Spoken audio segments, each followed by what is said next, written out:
It is a pleasure to bring you the warm, loving greetings of our Bethel family of about 100 in cold, rainy Addis Ababa.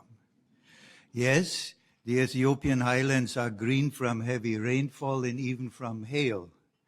We are glad to say that in an area of our earth marked by much unrest, with wars in the two Sudans to our west, bomb blasts in Yemen and Somalia to our east, severe conditions in Eritrea to our north, and even some negative incidents in Kenya to our south, we have enjoyed the calm conducive to expanding the work.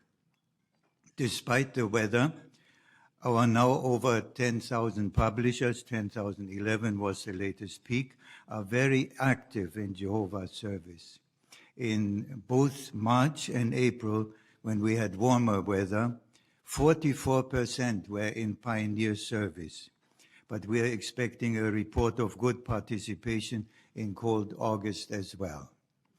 The different campaigns during the year provided stimulus to the preaching activity. For 7 years now, special preaching campaigns of 3 months in new or seldom worked territory have been arranged. This year, over 60 brothers and sisters from overseas came to help, and they located much interest.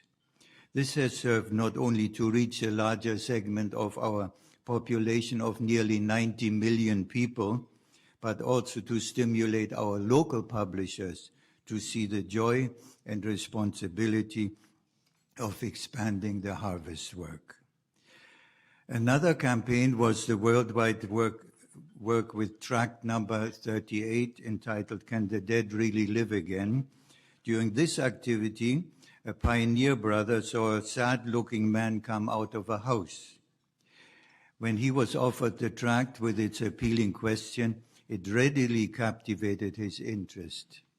He disclosed that he was Sudanese and had just lost 3 cousins in the fighting in the South Sudan. He then remarked that in his church, one does not receive such encouragement or comfort. He added that his family was in fact mourning in the house when something just moved him to go outside. He concluded that God must have sent our brothers to comfort them. Then he promptly called 2 relatives to listen with him. One of them then had to travel, but the other 2 are now studying the Bible Teach Book regularly.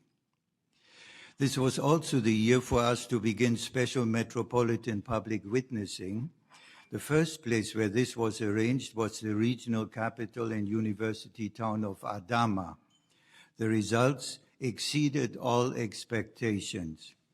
Many people felt free to approach the display, and during the first 3 months at that one location, over 7,000 publications were placed and 1,403 requested Bible studies.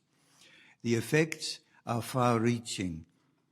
One man had come from more than 300 miles away, and when he saw the display, approached to tell the brothers, "I always read your publications on my mobile phone." Mobile phones are widespread even in rural Ethiopia. This man was pleased to arrange for a regular Bible study over the phone in the early morning hours. From another town, we received a series of photographs of the activity around the display. On most of the pictures, one cannot even see the display for the crowds of people flocking around it. In one location in the capital, some brothers first had to visit a police station. To their delight, the officer in charge commended Jehovah's Witnesses and encouraged the other officers to take and read our literature. Of course, our brothers were pleased to oblige and thus placed a variety of publications. Where we do not yet have the report for the special activity in August, we heard of a group of 4 pioneers traveling some 3,000 kilometers throughout northern Ethiopia looking for Chinese companies, and they found 30 of these where they could witness. Our brothers now look forward to the conventions in October, and around this time the invitation activity would begin. Much translation work remains to be done, as we still have languages with over 1 million people without any of our publications. Also, efforts are underway to set up the School for Kingdom Evangelizers in the Amharic language, and hundreds of keen pioneers are waiting to benefit. Thus, in line with 1 Peter chapter 1, verse 13, we have every reason to keep our minds braced for activity.